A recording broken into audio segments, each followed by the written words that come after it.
This is the 2024 Ontario Winter Bible School. Our speaker for this third session is Brother Nathan Bartholomew from North Battleford, Saskatchewan. His theme this week is When God Answers Job. This is his second class, and the subject for his class is A New Spiritual Creation. Our reading was taken from Job chapter 38. Brother Nathan.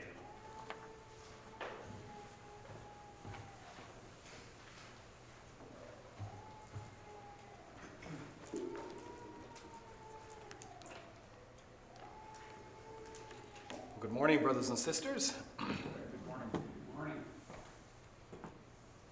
All right, so now we get into the answer that God gives to Job. We just read through Job 38, and as you read through it, you're going to see that, as we mentioned, I think we mentioned yesterday, there's definitely a reference to the first 4 days of creation here in Job 38. But really, you look at this, and you've got quite a long chapter. And it's talking all about how God creates the earth and these weather systems and the stars. And you're kind of left at the end of it going, all right, so what we can say fairly is that on that literal layer, we can say that what this is stating here in Job 38 is that our God is the supreme creator. And absolutely that is a truth, and we can read it on that surface layer. He is the supreme creator, and this is an excellent chapter for establishing that. But is there anything more to this? Does it get into salvation critical issues? Is there anything moral in its implication? Does it reveal anything to us about the character of God himself? And that's what we want to explore. We want to go a little bit deeper than that surface layer. As true as that layer is, we're not taking away from it at all. We want to look at some of the metaphors that are used here and what is God really revealing about the type of individual that our God is. Now, in order to appreciate this, we want to start back in some of the words of Elihu from back in chapter 37. So I'm just going to throw them up here on the screen, and we're going to use a few different translations here. But it's interesting to note how it is that God chooses to represent himself. We're going to see that it's very similar in how he chooses to show himself to Israel at Mount Horeb on Sinai. And in many ways, very different than how he chooses to reveal himself to Elijah in a still small voice. So let's just go through this. In chapter 37, we have this storm that is developing, and God brings in this storm and approaches near in this storm to Job. And Elihu, as it were, introduces God coming to Job. So what are some of the elements we have? In chapter 37, verse 2 and 3, the NASB says this: listen closely to the thunder of his voice. Is this a still small voice? This is the thunder of God's voice. You can just imagine if you're in a really big storm and you hear that booming of the thunder on the horizon. That's what's starting here in the beginnings of 37. The voice of God thundering, the rumbling that goes out from his mouth. Under the whole heaven, he lets it loose and is lightning to the ends of the earth. So you just kind of get a picture of what's being developed here in Job 37. Later on in verse 9, it says this: from its chambers comes the whirlwind. Now that's the ESV, much different than the King James. If you go back to in your King James, if you've got that, in 37 and verse 9, it says, out of the south cometh the whirlwind, and cold out of the north. Now that word for south is actually a word that in almost every other place is translated as chambers or bed chambers. And so other translations, such as the ESV, actually says instead of it's coming from the south, it's actually from its chambers, from its bed chambers, comes the whirlwind. This is significant to note because when you come down to verse 22 of 37, where is this storm coming from? It's not coming from the south. This is the NIV in this case, but verse 22, out of the north he comes with golden splendor. So what we have is we have a storm that is building to the north with great clouds. We've got thunder, we've got lightning, and it's coming from the north down towards where Job is. In verse 11, it says, he loads the clouds with moisture. He scatters his lightning through them. Again, the emphasis on clouds and lightnings. As we're going through this, just think in your mind, where else do we have a storm coming out of the north with all of these elements to it? Verse 18, can you join him in spreading out the skies hard as a mirror of cast bronze? That's the the NIV there, but it gives this idea of he spreads out the sky as hard as a mirror of cast bronze. Perhaps this was given in the evening, and as the storm approaches, it has not yet hit them yet, and there's like this golden sunset, as it were. It's almost the sense that you're giving of this hard cast bronze on the underbelly of this approaching storm. In verse 21, you have, now the people cannot look at the light when it is bright in the skies. Interesting, that's the Amplified Bible. And then Yahweh answers Job out of this whirlwind. Now, I haven't actually been in a tornado yet. Yes. And I have a picture on my phone of a tornado right behind our house, and I'll show it to you afterwards. And I was at kids camp, so I missed it. But everything I've heard from people who have been through tornadoes is that it usually sounds like a roaring freight train, because you've got these winds swirling at these high speeds. That's how God presented himself to Job. You would not have heard a whisper from the middle of the whirlwind.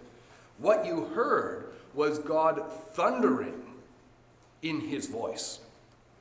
And so God thunders to Job out of the whirlwind.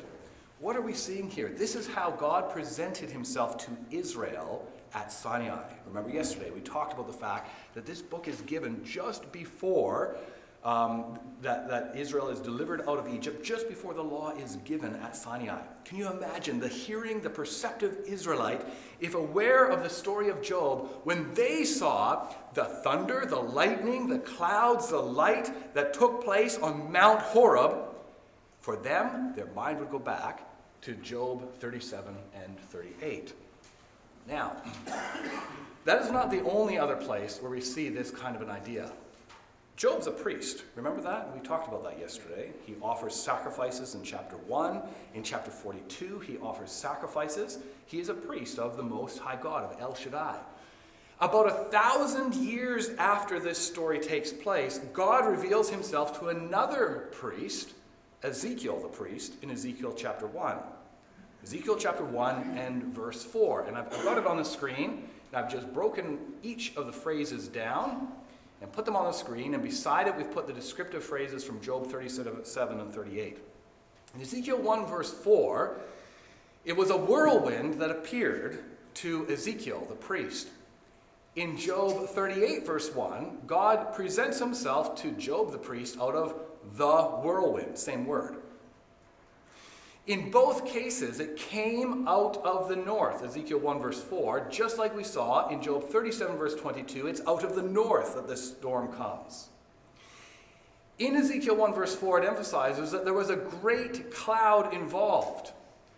At least half a dozen times in in Job 36 and 37, you have reference to the clouds.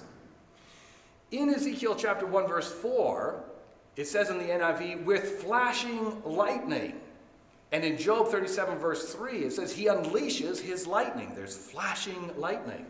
In Ezekiel chapter 1 verse 4, and there was a bright light around it. In the NASB, it puts it that way. And in Job 37 verse 21, the Amplified Bible, and now people cannot look at the light. There is a bright light in both places. In Ezekiel chapter 1 verse 4, it says something like glowing metal, amber-colored it implies, in the midst of it.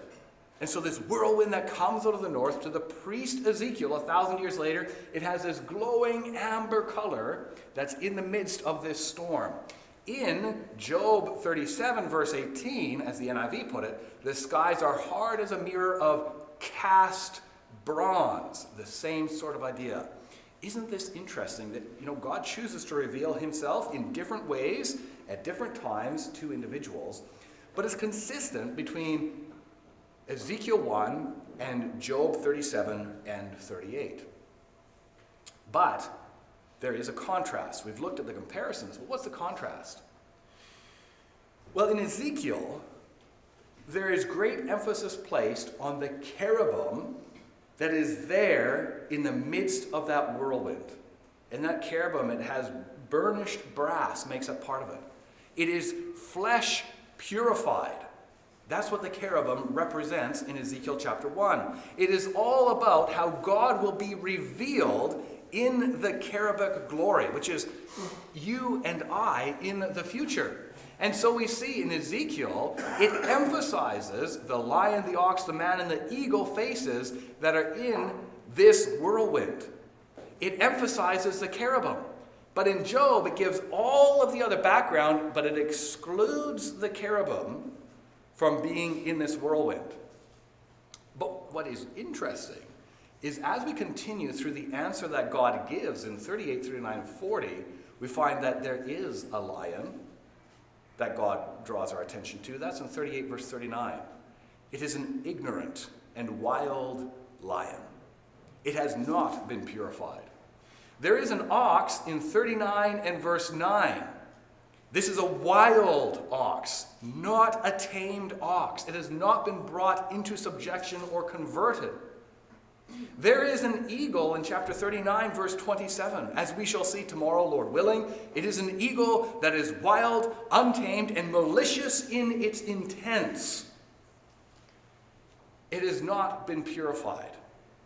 There is a man that is spoken of in Job 40, verse 15 specifically, when it speaks of Job himself. But remember, as we saw yesterday, Job is not yet perfected. This is the education of Job that is taking place here in this book. He is like these wild animals. He is yet unperfected, untamed. There is still something wild in Job. They're all wild, untamed, and unperfected. The book of Job is revealing to us the development process of the cherubic glory. That's the contrast, whereas in Ezekiel, it's revealing the perfected cherubic glory. So when, right off the bat, even before God even says anything to Job, our attention is brought to this idea of God revealing or manifesting himself. And as we go through the answer to Job, we realize that he is manifesting himself with the intention of perfecting a multitude of individuals who will then one day be perfected and will be revealed in the cherubim, as it was revealed in Ezekiel chapter 1. So I thought for myself that was just a really interesting connection that kind of introduces us to this answer that God gives. Now, when we just take a big picture look at these chapters in Job, when God answers, it's interesting that God patterns his answer off of Genesis chapters 1, 2, and 3 with creation and fall. So, for example, what we just read today, you'll see that chapter 38 references the first 4 days of creation. So this is all the, as brethren will say, this is the inanimate aspects of creation.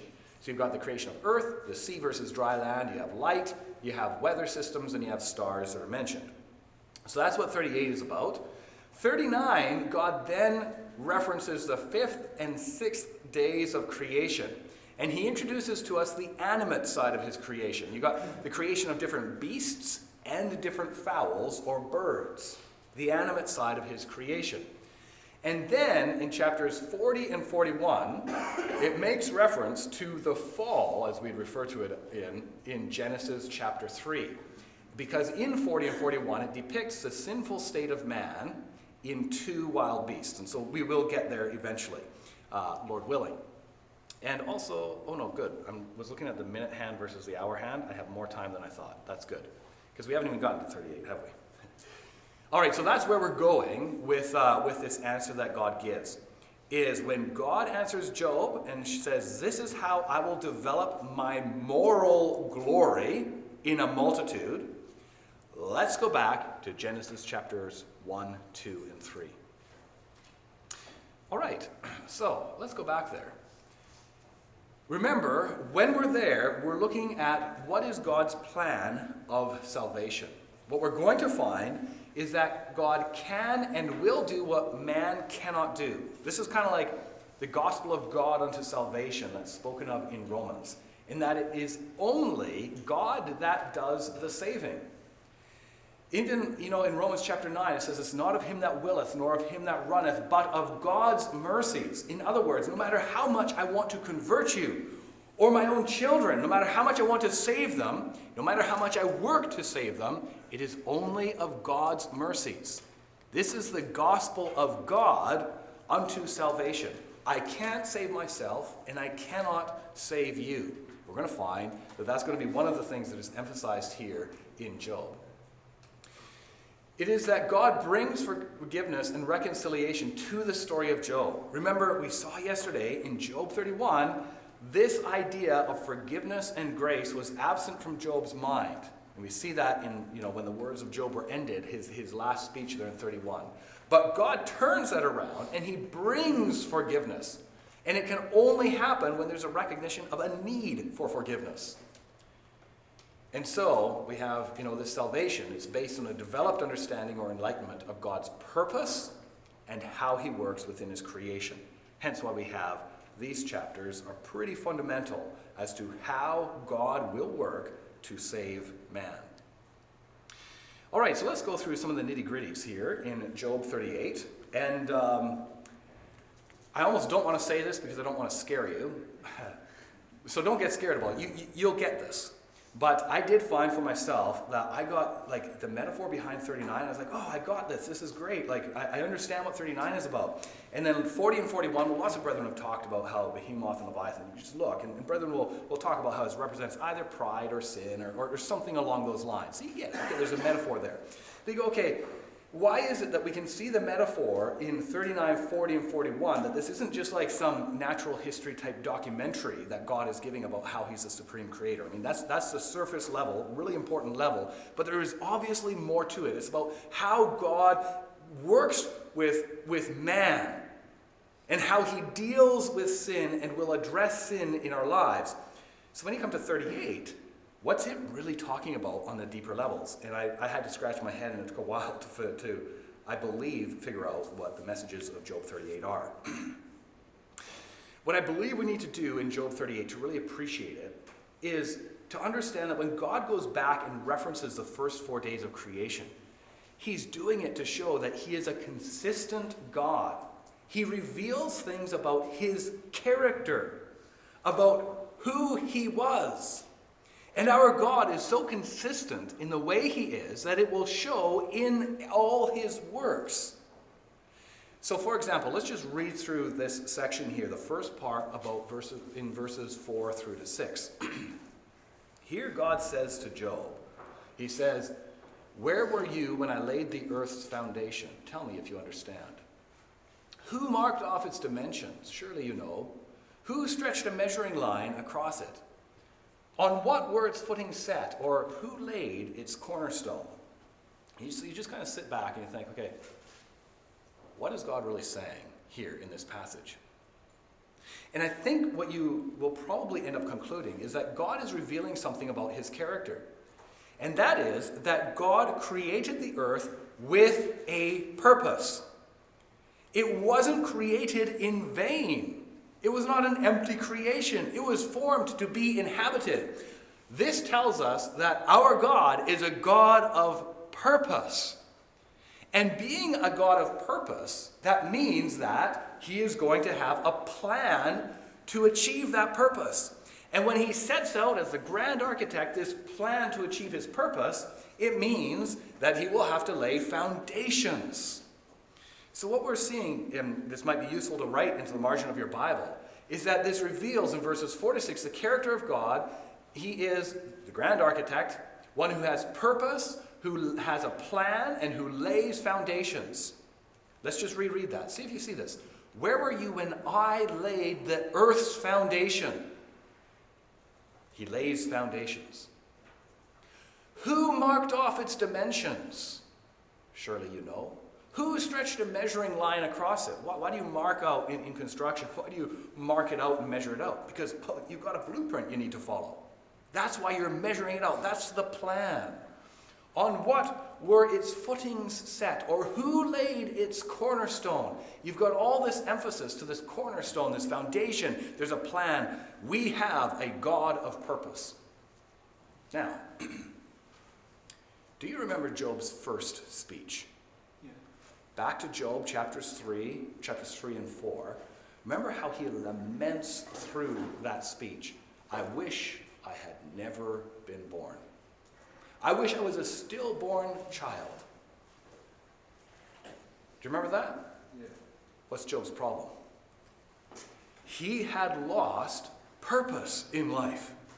He was not living with purpose. He wished he was dead. And that begins the decline of Job. What reveals, eventually, by the time you get to the end of his speeches, it reveals that you've got some problems with your doctrinal understanding of God, his nature, and his purpose.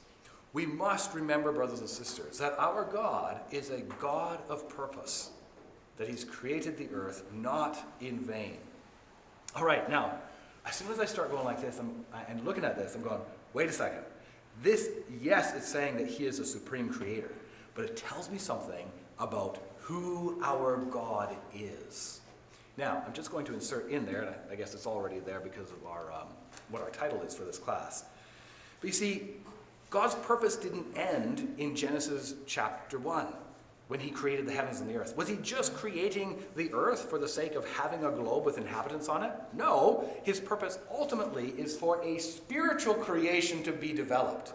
So what we're going to find by the end of this is that what he's revealing is that the principles he operated on in Genesis chapter 1 are the same principles that we must operate on in life.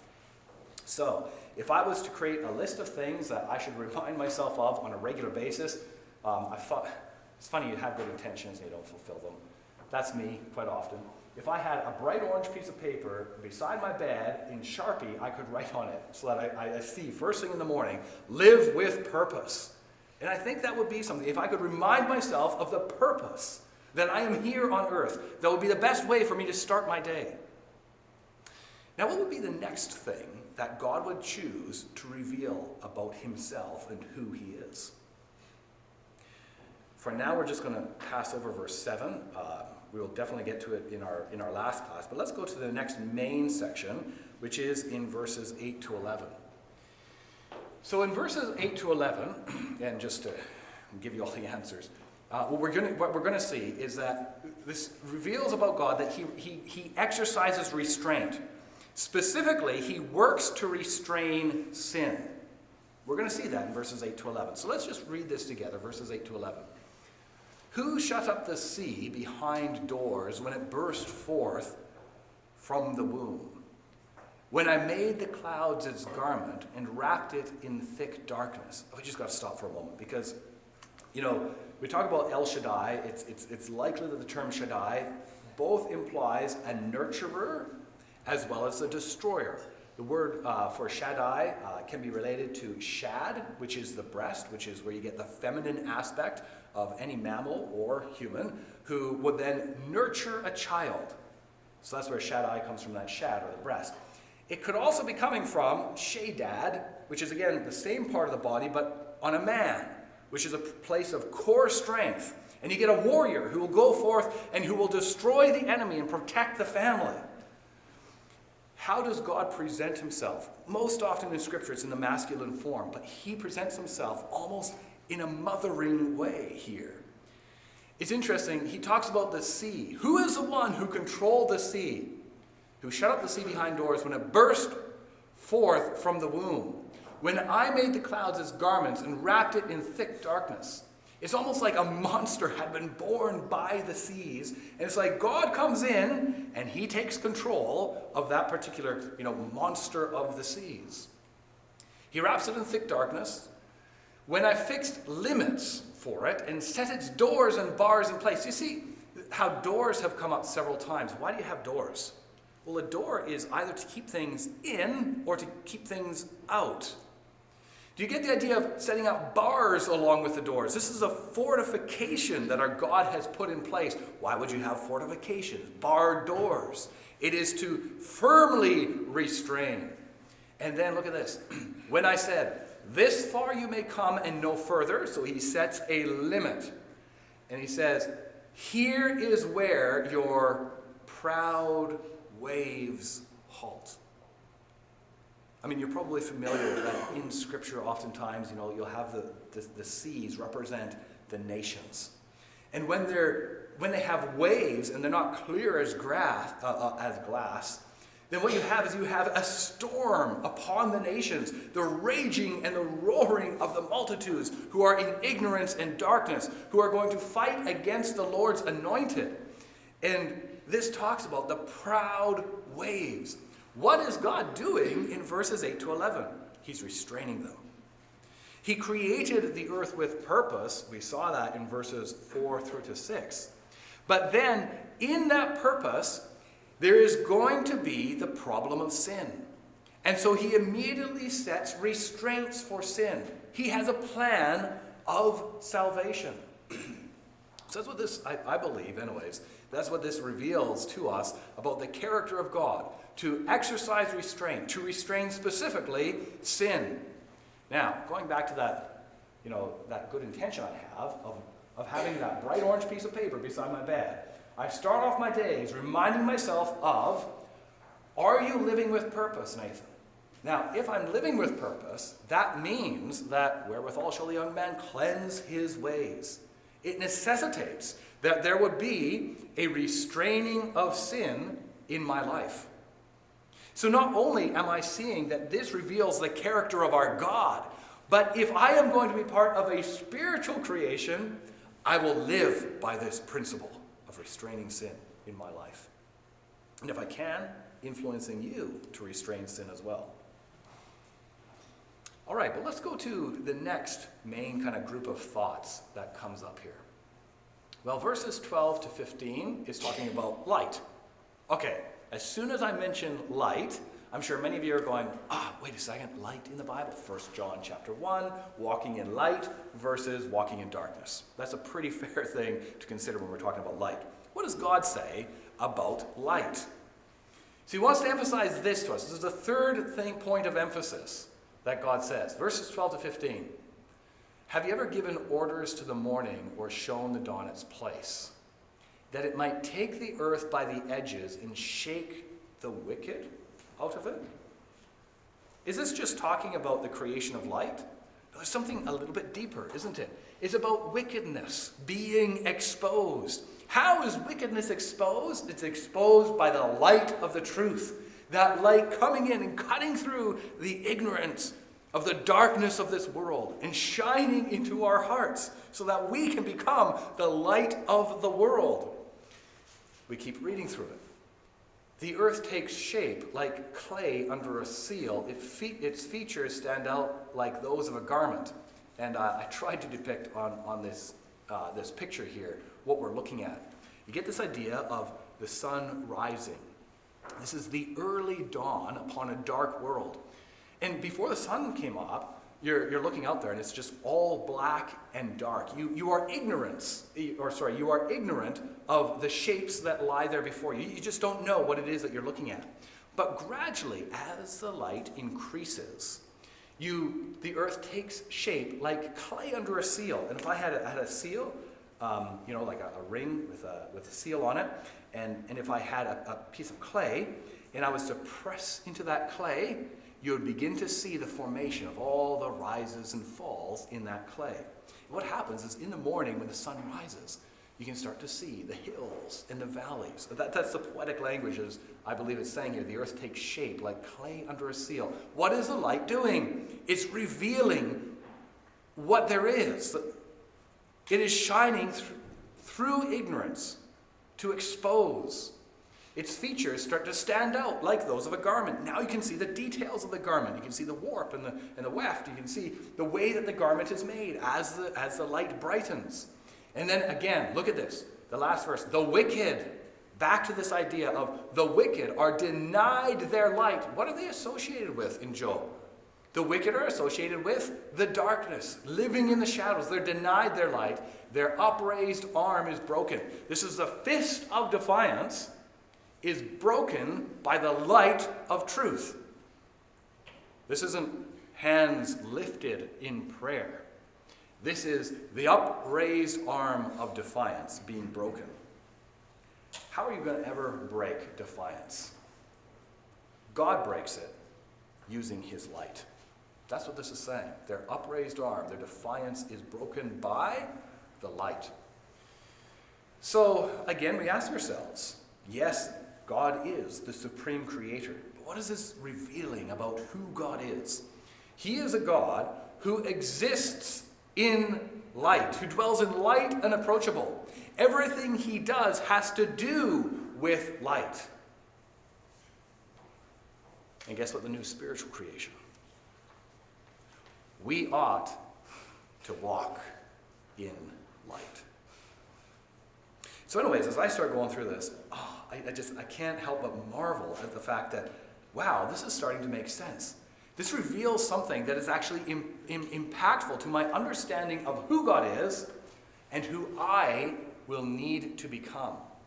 All right, well, let's carry on through here.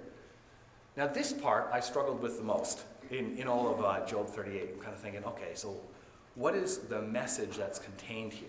So I think that this is the answer. And I think that what this is containing in verses 16 to 21 is that God is the source of wisdom, knowledge, and understanding. Now that's an important thing for you and I to accept, is that there is no other source of wisdom, knowledge, or understanding in this world. And it's so tempting for us to turn to the philosophers, to the self-help books, and to all those sorts of things. And yes, they may say good things now and again, but that does not mean that they are a source of wisdom, knowledge, and understanding. Now, let's just see, as you read through this, and you can tell me afterwards if you have a better explanation for this. But when I read through verses 16 to 21, look what it's saying. Have you journeyed to the springs of the sea? What are the springs of the sea? It's the sources of the sea. Have you walked in the recesses of the deep? So, supposedly man knows less about what's in the bottom of our oceans than we know about what's on the surface of the moon. At least that's what scientists like to say about our ignorance. And here's God saying to Job, have you walked in the recesses of the deep? It's in an area that is completely unknown to man. And I've been there, Job. I've walked in the recesses of the deep. In fact, I could tell you what the source of the sea is. How that hydrogen and oxygen was combined once upon a time, thousands of years ago for us, and it formed the seas. I can tell you all those details, but can you, Job? Man cannot tell you these things. He goes on, have the gates of death been shown to you? Now, all right, what are gates used for? Well, they're like bars and doors. A gate is used to keep things in or to keep things out. And so what would the gates of death be talking about? Well, it's talking about mortality. It's also talking about the concept of resurrection. That reminds me of when Christ in Revelation, he says, I close and no man opens, and I open and no man closes. What is he saying? It is only the Lord Jesus Christ who will be able to close the doors to eternal or to everlasting life. And it is only the Lord Jesus Christ who will be able to open that door and to invite individuals in. And so it's just interesting that you have this reference already to the idea of mortality and resurrection. Well, have the gates of death been shown to you? Have you seen the gates of the deepest darkness? And again, we're talking now about access. We're talking about source in verse 16. Verse 17 is talking about access to things that we do not have any control over. The next verse, have you comprehended the vast expanses of the earth? Tell me if you know all this. Can you measure the earth in a balance, as it were? And yet, God has measured the earth in a balance. He has weighed it in his scales. What is the way to the abode of light? And where does darkness reside? Nowadays, scientists are still trying to understand what is dark energy and what is dark matter that makes up, I think they say it's like 70% of our universe, or at least they suggest that that's what it is. And we're still asking science is still asking these questions. Where does darkness reside? God's saying, I know all those answers, Job. But man struggles with every single one of these concepts. What is the way to the abode of light? Even with light and the idea, the concept of light speed and light waves, or is it particles or is it waves? And what is the speed of light? Is it a consistent speed there and back, or is it half the speed when it reflects and comes back? You can get into all these weird and wonderful arguments if you're into science. But man still struggles just to know what light is. And yet we see it every single day. Can you take them to their places? Do you know the paths to their dwellings, light and darkness, their source? Surely you know, God says, for you were already born, you have lived so many years. What is God doing? He's challenging Job. Job, with all your wisdom, with all your righteousness, do you know these answers, these basic answers about the earth and light and the sea? Do you know that? And you're left dumbfounded. Man, in all his wisdom, knows nothing in comparison to the Father. What I think God is emphasizing is he is saying here that God is the source of wisdom, knowledge, and understanding. No matter how old we are, how educated we are, how intelligent we are, we will never gain this wisdom, knowledge, and understanding without God. And that's the importance as we go through this list of things that I must live by in my life. Who is your authority? When you seek for wisdom, knowledge, and understanding, who do you go to? There's only one true source of knowledge, wisdom, and understanding. All right, well, let's go on to the next one. Okay, so verses 22 to 30 is a fairly long section. This is when we start talking about the weather systems. So, again, as I have at the bottom of the screen, what does it reveal about our God? About who he is? And essentially what it's saying is that the word as a nurturer and a destroyer, because the word is also used to judge. Christ says that the word will judge him in the last day. But the word also rains down from heaven and brings forth life as well. So the word as a nurturer and destroyer, it brings results out of desolation. So before we read this section, let's just go to Isaiah 55. So keep your place, obviously, in Job. And Isaiah 55 talks about this kind of a concept. And when we go through this, what comparison, what metaphor does God use to describe how he is going to bring results out of desolation? Well, Isaiah 55, verse 10. Verse 8 or 9, for starters. For my thoughts are not your thoughts, neither are your ways my ways, saith Yahweh. For as the heavens are higher than the earth, so are my ways higher than your ways, and my thoughts than your thoughts. Sounds a lot like what we've already been considering in Job. Now look at verse 10. For as the rain cometh down, and the snow from heaven, and returneth not thither, but watereth the earth, and maketh it bring forth and bud, that it may give seed to the sower and bread to the eater. What's he going to say in the next verse? He says, that's all a parable. When the rain comes down and produces fruit, it's a parable. What's the parable of creation? Verse 11. So shall my word be that goeth forth out of my mouth. When I create a spiritual creation, it's going to be like the rain or the snow that comes down from heaven, and it will produce fruit. Verse 11 of Isaiah 55. So shall my word be that goeth forth out of my mouth. It shall not return unto me void, because of course I'm a God of purpose, but it shall accomplish that which I please, and it shall prosper in the thing whereto I sent it. Now with that in mind, let's go back to Job 38 and that somewhat long section in verses 22 through to 30. Do you see these concepts? God says to Job, have you entered into the storehouses of the snow, or seen the storehouses of the hail? And yes, this is poetic language, but if you can just kind of get past the difficulty that may put to it, especially if you're not into poetry, like some of you might be into poetry. What we're saying is this is talking about the sources and the beginnings of snow and hail, and note this, which I reserve for times of trouble, for days of great war, and battle. See, the word of God, it will bring forth fruit for his purpose. But in that process, that word will also be a judge. It's reserved for times of troubles, for days of war and battle. That's what I have down here. This is revealing that the word is both a nurturer and a destroyer. We carry on through these verses. What is the way to the place where the lightning is dispersed, or the place where the east winds are scattered over the earth? Okay, well, what's that saying? It's saying, where's the source of your rain clouds? You know, that rain that rains on the earth and brings forth fruit in a desert land. What's the source of that? Well, man is definitely not the source of that. But I am, God is saying. And in God's provision, look at this, who cuts a channel for the torrents of rain. That's why When it talks in the previous verse about the lightnings and the east winds, it's talking about the building of storms, because it cuts a channel for the torrents of rain and a path for the thunderstorm. For what purpose? Isaiah 55, verse 10 and 11. To water a land, it's desolate, where no one lives, where there was previously, it was void with no purpose.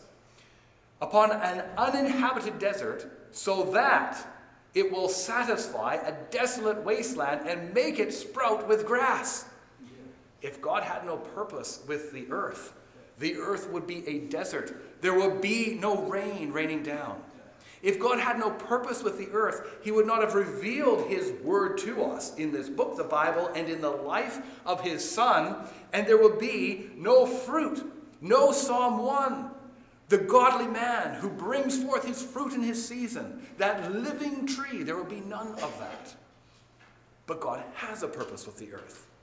And he will bring forth a product and fruit. And he says, does the rain have a father? Who fathers the drops of dew? Now here is God presenting himself. I am the Father. I am the Father that brings the rain and the dew. And then he switches in the next verse. From whose womb comes the ice? Who gives birth to the frost from the heavens? And now he switches to the mother aspect. As if he brings forth and bears this creation. What is he saying? He's saying, I'm actually a parent, Job. Job, you said that I was as a lion pursuing its prey. And if you ever watch some of those documentaries, what lions do to their prey, they tear them apart. They destroy them. They kill them. They suffocate them. They eat them when they're still alive if they're that hungry. God's saying, I'm a parent to you. I'm as both a father and as a mother. I created the earth with purpose, and I will provide for it. When the waters become hard as stone, when the surface of the deep is frozen, it goes on to speak of this idea of ice and frost and again, I guess you'd say this last bit, emphasizing the ice. Now, in our last class, we want to come back to this idea because there's definitely not just the idea of God as a nurturer here. There is the idea of nurturing. You see that in this chunk in the middle here, where you have him bringing rain upon a desolate land so it can bring forth fruit. But you definitely have the idea of judgment.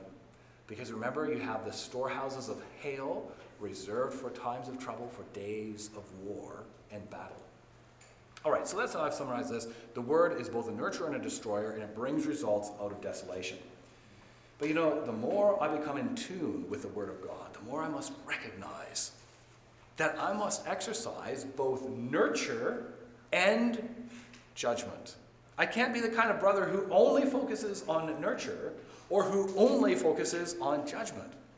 I, like the Heavenly Father who I seek to manifest, I must seek to manifest both of those qualities in my life. All right, let's go on to the next one. This is interesting. He then looks at the heavens. Okay, what does this tell us about God? Well, again, of course, he's the supreme creator. It says this, can you bind the chains of Pleiades or loosen Orion's belt? So that's obviously speaking about the different constellations. Can you bring forth the constellations in their seasons or lead out the bear with its cubs?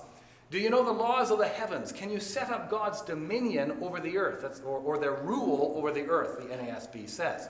Now, absolutely, God is the great creator, the supreme creator, who created the heavens in their vastness. Absolutely. But isn't it interesting, the language? Binding the heavens, loosening the heavens, bringing forth, that's like to lead the heavens, establishing laws in the heavens, God's dominion over the earth. What do the heavens commonly represent in Scripture? It's the ruling powers. What is this saying? It's saying that God possesses dominion over the kingdom of men. He's the one that binds and loosens, that leads them forth. God rules in the kingdom of men and gives it to whomsoever he will. Interesting, the idea of dominion is something that goes all the way back to Genesis chapter 1. We were created with a purpose that we might have dominion. All right, well, let's just carry on. For time's sake, we'll just kind of zip through to the next one. This is the last section here. Job 38, verse 34 to 41, I believe what it's revealing to us is specifically the fact that our God provides for those who are in need. See if you see that when you go through this. Can you raise your voice to the clouds and cover yourself with a flood of water? Do you send the lightning bolts on their way? Do they report to you, saying, "Here we are"?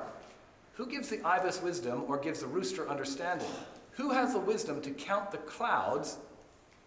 Who can tip over the water jars of the heavens? So here's the heavens earlier on, and they're saying, okay, we're ready. Whenever you give the command, we will go out and we'll dump rain on the earth. And here you have it.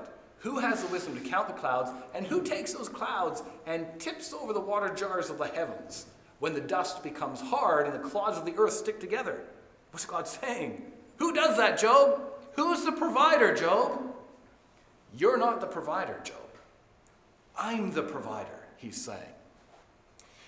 Do you hunt the prey for the lioness and satisfy the hunger of the lions when they crouch in their dens or lie in wait in a thicket? What's a lion? It's a wild, untamed creature. It's an unclean creature. And even for those creatures, God has provided in their season what they need.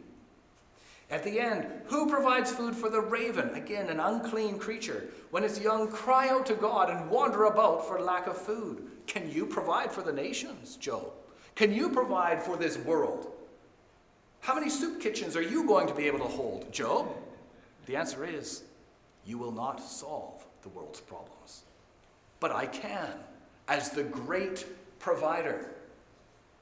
But you see, in all this, there is a lesson for us. So let's just review through so we can see where we've been. I've been trying to bring up both how God's character is manifested as well as the lessons, how they apply to us. But what are we really seeing in Job 38?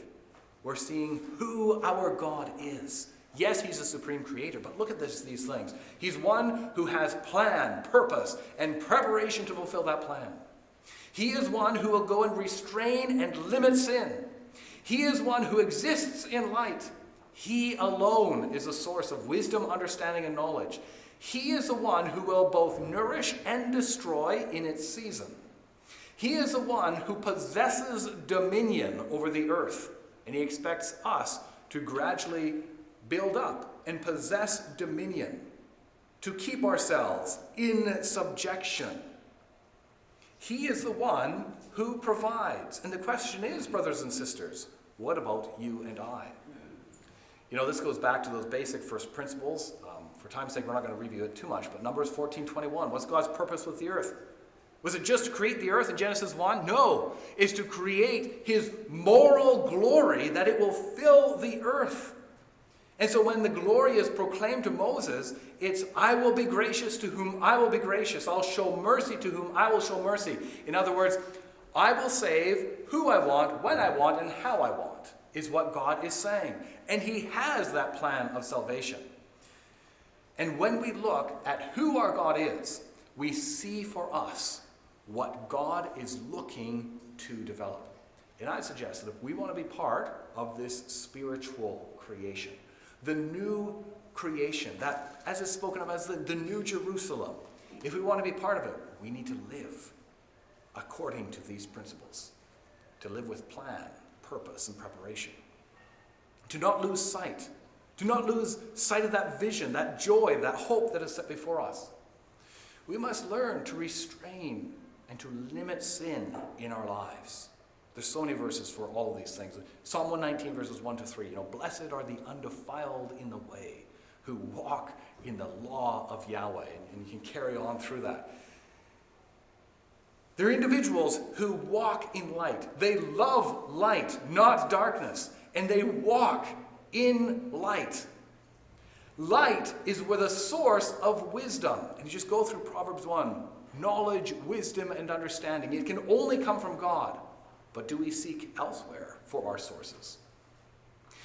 We must be individuals who display the character of God, both mercy and judgment. in its various forms, the character of God. This is a maturing of our understanding of who God is and how that applies in how we work it out. We are individuals who ought to have dominion, to bring into subjection sin in our own life. As we shall see in the next few chapters, you can't do it on your own, though. And ultimately, brothers and sisters, the Son of Man came not to be ministered, but to minister and to give his life as a ransom for many. So how much more ought we to minister to those who are in need? You see, brothers and sisters, if we can learn to live according to these principles, then we can become part of that cherubim when it's perfected and in glory. But for now, we are in the mortal stage. We're in the perfecting state. We are the untamed and yet wild men that God is working with.